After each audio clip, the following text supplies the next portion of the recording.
반갑습니다. 서울시 황박사 황규현입니다. 임대차 계약이 상가건물 임대차 보호법 적용을 받느냐 안 받느냐에 따라서 그 해당 상가 임차인의 권리는 확연히 다릅니다. 상가건물 임대차 보호법 적용을 받게 되면 그 임차인은 최소 10년간 쫓겨날 일도 없고요. 그리고 임대료도 5% 초과해서 인상할 수 없습니다. 민법의 특별법인 상가건물 임대차 보호법 관련한 일간지 기사 내용을 소개하겠습니다. 이 영상에서 소개할 기사 내용 주제는 두 가지입니다. 첫 번째는 공장이 상가건물 임대차 보호법 적용을 받을 수 있는지 여부 하고요. 두 번째는 임대료 즉 월세와 보증금 규모가 거액일 때도 상가건물 임대차 보호법 적용을 받을 수 있는지에 대한 내용입니다. 기사의 제목은요, 식자재 납품하는 공장 건물 상가 임대차법 적용될까라고 했고요. 우선 결론부터 보면 상가 건물 임대차 보호법 적용을 받을 수 없습니다라고 했는데, 이와 관련해서 서울시에서 발간한 상담 사례집과 관련 판례 내용을 먼저 보겠습니다. 서울시에서 발간한 상가 임대차 상담 사례집 내용인데요. 참고로 서울시에서 발간한 상가 임대차 상담 사례집은 저 서울시 황박사가 운영하는 네이버 카페 서울시 황박사에 들어오면 무료로 다운받을 수 있습니다. 공장도 상가 건물 임대차 보호법의 적용을 받을 수 있습니까? 라고 하는 질문이죠. 주요 내용을 보면요. 상가 건물 임대차 보호법이 적용되는 상가 건물 임대차는 첫 번째, 사업자 등록 대상이 되는 건물이고요. 두 번째, 영리를 목적으로 하는 영업용으로 사용하는 임대차를 말한다고 했습니다. 그리고 그 영업용이라고 하면 공부상 표시가 아니라 실질적으로 영업용으로 사용하는지에 따라서 판단해야 한다고 했고요. 또한 상품의 보관, 제조, 가공 등 사실 행위 플러스 상행위가 함께 이루어진다면 상가 건물 임대차 보호법 적용 대상이다라고 했죠. 사업자 등록을 마친 임차인이 해당 임차물의 주된 부분을 영업용으로 사용한다면 상가 건물 임대차 보호법 적용을 받을 수 있습니다. 라고 설명하고 있습니다. 즉, 첫 번째는 임차인이 사업자 등록 대상이 되는 건물에서, 그리고 두 번째는 영리 활동을 한다면, 그렇다면 상가 건물 임대차 보호법 적용을 받는다라고 정리할 수 있죠. 관련 판례의 사례를 보면요. 컨테이너 박스에서 도금 작업의 주문을 받고 완성된 도금 제품을 고객에 인도하여 수수료를 받는 등 영업 활동을 하는 임차인이 있었죠. 재판부에서는 영업 활동을 하는 하나의 사업장이므로 상가 건물 임대차 보호법 적용된다라고 이야기를 하고 있습니다.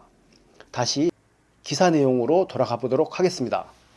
구독자는 다음과 같이 질문하고 있습니다. 경기 용인시에 공장을 보유한 임대인이고 임차인과 계약을 했죠. 현재 임차인은 해당 건물이 상가라며 상가 임대차법에서 보장하는 10년의 임대 기간을 요구하고 있습니다. 하지만 임차인은 야채를 전처리해 식당이나 제조사 등에 납품하는 식품 제조 가공업으로 영업 신고를 한 상태입니다. 건물에서 고객에게 직접적인 대면 판매도 이루어지지 않습니다. 이때 제가 보유 중인 건물이 공장으로 인정될 수 있을까요? 라고 물어봤죠.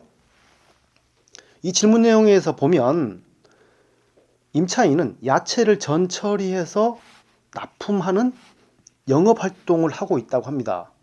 즉 영리활동을 하고 있다는 거죠. 가장 중요한 영리활동 하나, 그리고 당연히 영업신고를 마친 상태이기 때문에 사업자 등록도 했겠죠. 그렇다면 특별한 사유가 없는 한 이 임차인은 상가 건물 임대차 보호법 적용 대상이 될 수 있을 것으로 보여지는데요. 하지만 설명에서 결론부터 알려드리면 판매를 위한 시설이 따로 없다면 구독자 소유 건물은 공장으로 판단될 여지가 많습니다. 라고 했고요. 뒤에 결론을 보면 공장으로 판단될 소지가 커서 공장 내 판매를 위한 시설이 없다면 영리 목적 활동이 이루어지지 않는다는 의미이고 보호법 적용을 받을 수 없습니다라고 했는데, 굳이 공장 내 판매 시설이 없더라도 이 임차인은 야채를 전처리해서 납품해서 영업을 하고 있는 거죠. 그렇다면 영리 활동을 하고 있다는 것으로 볼 수 있는 거죠. 그리고 공장으로 판단될 소지가 많다라고 했는데, 상가건물 임대차 보호법의 상가건물이라 함은 상가건물 임대차 보호법 적용을 받느냐 안 받느냐에 구분되는 추상적인 개념이죠. 이 상가건물은 근린생활시설이 될 수도 있고 하다못해 공장이 될 수도 있습니다. 건축법에서는 25개의 용도를 다음과 같이 구분하고 있습니다. 운수시설, 창고시설, 공장도 있고요. 우리가 흔히 접하는 근린생활시설도 있고요. 상가건물 임대차 보호법에서 상가건물이라 함은 이 건축법에서 규정하고 있는 용도들에 따라서 그 임차인이 용도에 맞는 사업을 영위하고 사업자 등록을 한다면, 그리고 또 영리 활동을 한다면 상가건물 임대차 보호법 적용이 됩니다. 상가건물 그 자체가 이 용도에 포함되진 않죠. 이 많은 용도들이 상가건물이라는 큰 개념에 들어와 있는 거죠.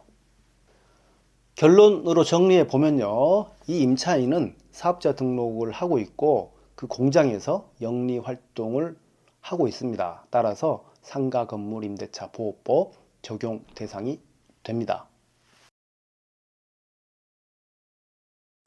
두 번째 질문을 보겠습니다.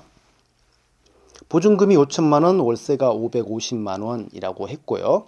상가 임대차 계약에서 환산보증금의 규모가 일정 금액을 초과하면 상가 임대차법의 적용 대상이 아니라고 알고 있습니다. 제가 임차인과 맺은 월세 계약은 상가 임대차법 적용 대상인가요? 라고 했죠. 먼저 이와 관련한 법 규정을 보겠습니다. 저 서울시 황 박사가 발간한 뉴 상가임대차 분쟁 솔루션 26페이지를 참조해서 설명드리겠습니다. 상가건물 임대차 보호법은 이 환산보증금이 얼마냐에 따라서 보호법 적용이 좀 달라지게 되죠. 기준금액, 대통령령으로 정하는 기준금액 지역별로 틀린데 서울은 9억 원이죠. 9억 원이 초과하는 경우 9억 원이 이하인 경우가 있고, 9억 원 이하라고 한다면, 일정 금액 이하라고 한다면 상가건물 임대차 보호법 주요 내용이 전부 다 적용될 것이고요. 9억 원 초과, 일정 금액이 초과한다면 상가건물 임대차 보호법 중 일부는 적용받을 수 있고 일부는 적용받을 수 없습니다. 다만 가장 중요한 내용인 이 대항력이라든지 계약갱신 요구권 10년이라든지 권리금 회수 기회 보호 등은 그대로 다 적용이 됩니다. 다시 기사의 질문 내용으로 왔습니다. 다음과 같이 답변하고 있죠. 구독자 건물의 환산보증금은 6억 원인 셈이죠. 건물 소재지인 경기 용인시의 경우 상가임대차법 적용 대상에서 빠지는 환산보증금 기준은 5억 4천만 원입니다. 따라서 구독자가 임차인과 맺은 월세 계약은 상가임대차법의 적용 대상이 아닙니다. 라고 했습니다. 이 답은 정답이 아니죠. 상가건물 임대차 보호법은 조금 전에 설명드린 바와 같이 기준 금액을 초과하더라도 중요 내용, 계약갱신 요구권이라든지 권리금 회수 기회 보호라든지 대항력 등은 적용을 받게 됩니다. 즉 일정 금액이 초과하더라도 상가건물 임대차 보호법은 일부 중요한 내용은 적용이 된다 라고 말해야 하겠죠. 네, 오늘은 상가건물 임대차 보호법 적용 관련된 기사 내용을 살펴봤습니다. 감사합니다.